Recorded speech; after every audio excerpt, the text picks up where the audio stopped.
Hello, my name is Lisa Clauson, and I'm an organizer of the Carpenters Local 336. And I'm here reading today about the Memphis Sanitation Strike, which is both a moment in Black history and in labor history. So the Memphis Sanitation Strike began in February 1968 in Memphis, Tennessee, following years of poor pay and dangerous working conditions, and provoked by the crushing death of workers Eckhall Cole and Robert Walker in garbage compactors.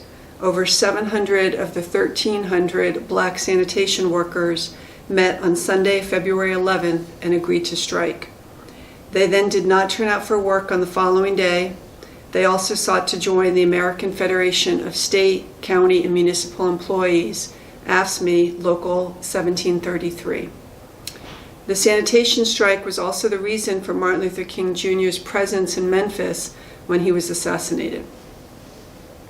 Memphis's mayor, Henry Loeb, declared the strike illegal and refused to meet with local Black leaders. He did, however, meet with AFSCME's national officers. Heavily redacted files released in 2012 suggest that the FBI monitored the strike and increased its operations in Memphis during 1968. Black sanitation workers have been attempting to organize since 1960, when T.O. Jones and O.Z. Evers began signing workers up with the Teamsters. However, many Blacks were afraid to unionize due to fear of persecution. This fear proved justified in 1963 when 33 workers, including Jones, were all fired immediately after an organizing meeting they attended. Nevertheless, AFSCME 1733 was successfully formed in November 1964. A strike in August 1966 was thwarted before it began when the city prepared strike breakers and threatened to jail leaders. From the beginning, strikers refused to erase the racial dimension of the issues at hand. Various speakers from the NAACP addressed the strikers in the Union Hall. Many of these leaders, including Reverend Samuel Kiles, opposed the alliance with white union leaders who seemed to be riding the strikers' coattails. Support for the strike in Memphis was divided heavily along racial lines.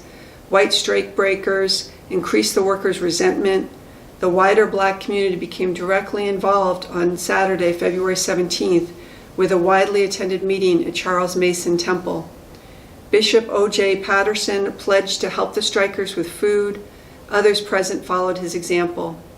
On Sunday, February 18th, supporters of the strike visited Black churches around the city, successfully garnering more support. On a February 23rd demonstration, police changed their demands midway through the event, leading to conflict with the protesters. On February 24th, Black leaders came together to form Community on the Move for Equality, COME. Due to the efforts of COME, the strike grew to an important event during the civil rights movement, attracting the attention of the NAACP, the national news media, and Martin Luther King Jr. Local clergy members and community leaders also undertook an active campaign, including boycotts, civil disobedience. Civil rights leaders Roy Wilkins, James Lawson, and Bayard Rushton all participated over the course of the strike. The strike came to represent the broader struggle for equality within Memphis, whose many Black residents lived disproportionately in poverty.